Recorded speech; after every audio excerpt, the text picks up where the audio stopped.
Good morning. Today is day 2.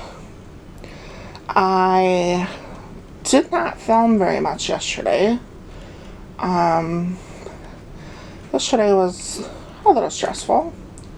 So I was dealing with some anxiety. But anyways, so yesterday we got on board.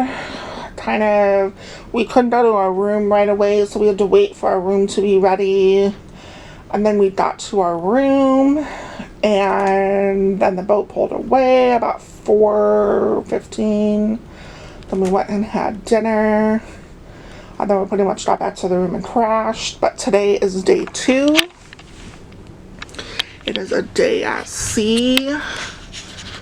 Let me zoom in here.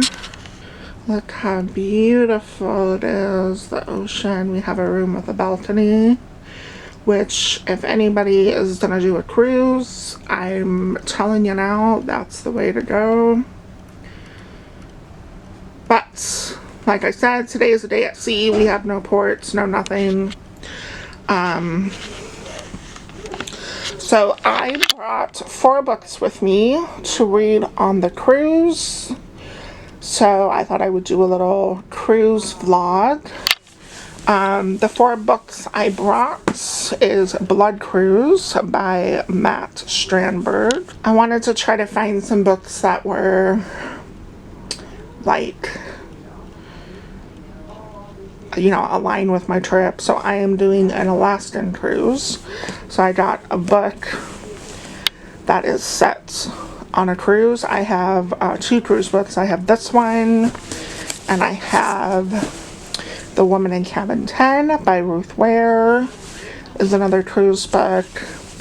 And then I have The Deep by Nick Cutter, which is a book that's just set on the ocean. And then I picked up Hold the Dark by William Giraldi, which is a book set in Alaska, which obviously we're on an Alaskan cruise, so it just made sense. I fully anticipated reading yesterday, but obviously with kind of everything going on, I did end up starting in the evening when we got back to the room, but I did not get very far before I crashed. And so far, they're kind of just introducing people.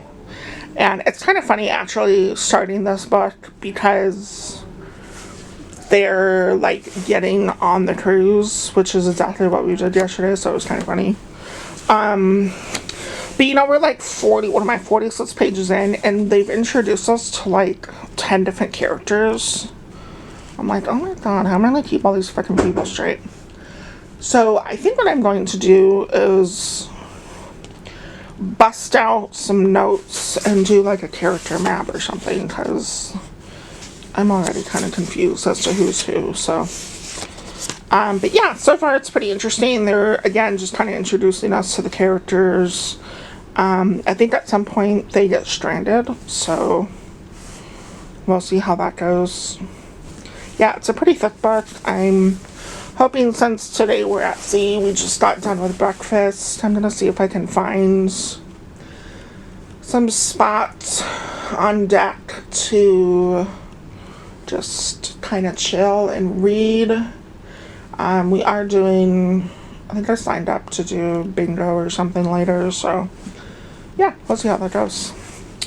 But I'm going to get more into this, and then when I have some notes to tell you, I will do that.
howdy. Been a long time, huh? So I am officially back home from the cruise. This vlog certainly did not go as I planned. I ended up just wanting to be more present. Didn't do as much reading as I wanted to. But that's okay. I hope everyone enjoyed the scenery clips there instead of actual reading. But I did want to kind of close it out, wrap up with what I did read. I brought 4 books. I ended up DNFing one, the Blood Cruise one. It just, eventually I'll probably get back into it. I just, it was about 100 pages in, and we were still following our large cast of characters. We weren't even stranded yet. There was no blood. I needed something else to be happening. And I don't know, just following the cast of characters, I need more brain cells than being distracted on a cruise for that. So, I DNF that. I'll probably come back to it at some point, because I really would like to find out what happened, but that's okay. So, as far as what I read on the cruise, I did finish Hold the Dark by William Giraldi. I gave it 3 stars. It is a movie. It has been turned into a movie. I would like to watch the movie, and although I didn't quite enjoy the book, I want to watch the movie only because my beloved Skarsgård is in it. So, but this is about a woman who contacts a wolf, I guess, conservist, and she basically says, my son has gone missing. There are wolves in the area. It's kind of like a lore in this local town, that, the wolves come and take the kids, and I need your help hunting it, because no one else will help me.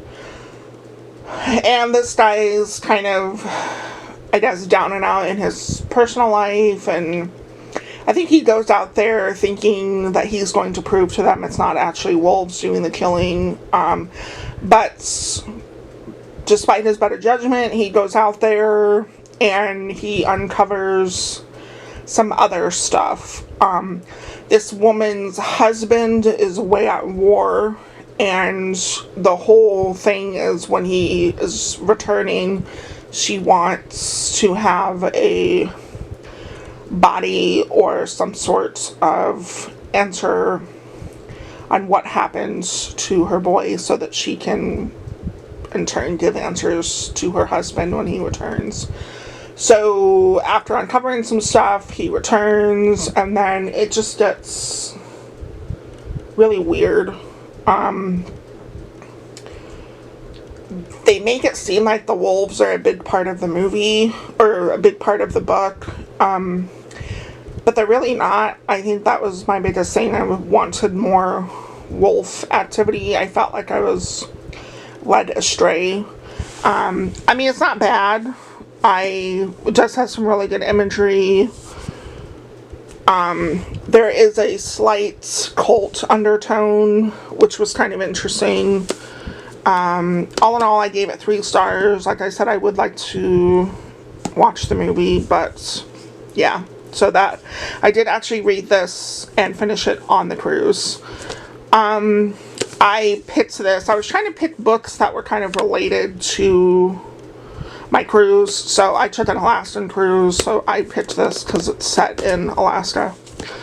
Really more up by Anchorage, which we didn't go to, but it did talk about Ketchikan and Juneau, which are 2 places that we visited on the cruise, which was kind of cool. The other book that I started on the cruise but did not finish was The Woman in Cabin 10 by Ruth Ware.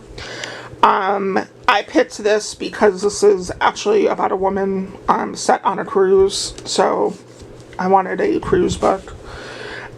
This is about a woman who works for Velocity magazine, and they go on a Nordic cruise, and she's there to like network and mingle and report on the beautiful Northern Light cruise. While she's there, some shit happens with the women in the cabin next to her, which would be cabin 10. This was okay. It was not my favorite Ruth Ware book. I ended up giving it 3.5 stars. I thought it kind of dragged in the middle. There were some plot directions which I wasn't entirely happy about. I thought our main character was kind of dumb, and I don't know, she just seemed like a hypocrite, kind of. I don't know. But anyways, you know, in classic Ruth Ware style, there were some couple of good plot twists. Had I been paying attention more into the book, I probably could have figured it out, but I kind of just went along with it. Like I said, I started this. It was later on in the cruise. I didn't finish it, but I have since finished it since I came home. Same goes for The Deep by Nick Cutter. I got like maybe I think I got like through part 1 on the cruise, and then have since finished it since being home. This is a book set on the ocean. It's about a guy who gets contacted by this research crew. His brother was down there, and they kind of have lost contact with this facility, like way the fuck down in the ocean. They're studying this, I don't know what you call it, entity called Ambrosia.